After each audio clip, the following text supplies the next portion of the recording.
Ustadz, saya lihat orang sholat, tapi perilakunya kok masih buruk. Bahkan baru keluar masjid, sudah ngobrol di imamnya.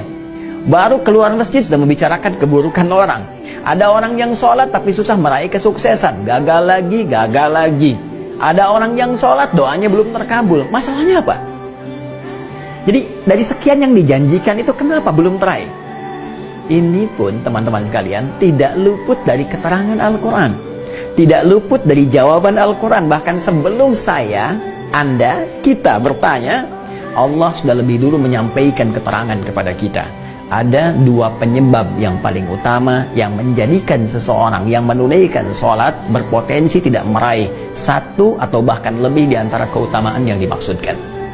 Jawaban pertama terdapat dalam Al-Quran surah kedua Al-Baqarah di ayat ke-45, kemudian solusinya ayat 46-nya.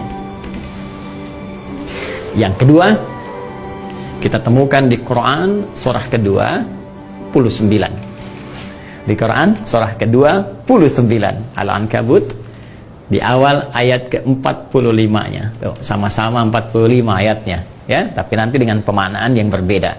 Baik, mari kita lihat dengan cepat.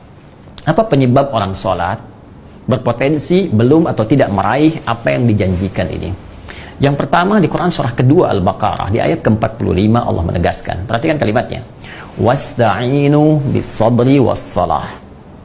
Dan jika engkau punya persoalan dalam kehidupan, terima dengan sabar, itu untuk meningkatkan kualitas hidupmu, dan dengan itu kemudian kau bawa dalam sholat, mintakan solusi kepada Allah. Wassalah, tunaikan sholat, minta solusi kepada Allah.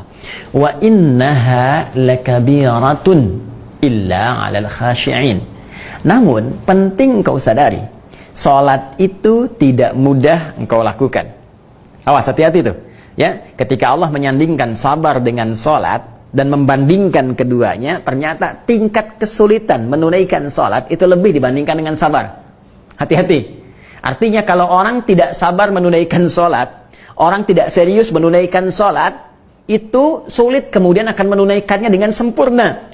Jadi lebih mudah dalam bandingan Al-Quran, lebih mudah kita belajar berikhtiar untuk sabar dibandingkan kita menyempurnakan untuk menunaikan sholat dengan baik. Kalau kita tidak serius. Nah, tapi Allah tidak berhenti sampai situ, supaya Anda tidak bertanya, kalau begitu, kalau sholatnya berat, kenapa kita diminta menunaikan? Hei, belum selesai ayatnya. Allah berikan jalan supaya sholat ini mudah ditunaikan oleh kita. Tapi kalau Anda nggak ikuti jalannya, tetap akan sulit bagi Anda. Jelas, seperti Anda nggak tahu ilmu sabar. Karena nggak tahu ilmu sabar, susah bersabar. Nggak tahu ilmu sholat, ya susah sholat dengan baik. Maka ayatnya kemudian memberikan penjelasan kepada kita, illa 'alal khashi'in, kecuali bagi orang-orang yang khusyuk dalam sholatnya. Jadi untuk menjadikan sholat itu termaknai, sholat itu mudah kita tunaikan, sholat itu benar kita tunaikan, kata Al-Quran pertama, tunaikan sholat itu dengan khusyuk. Ini poinnya, khusyuk.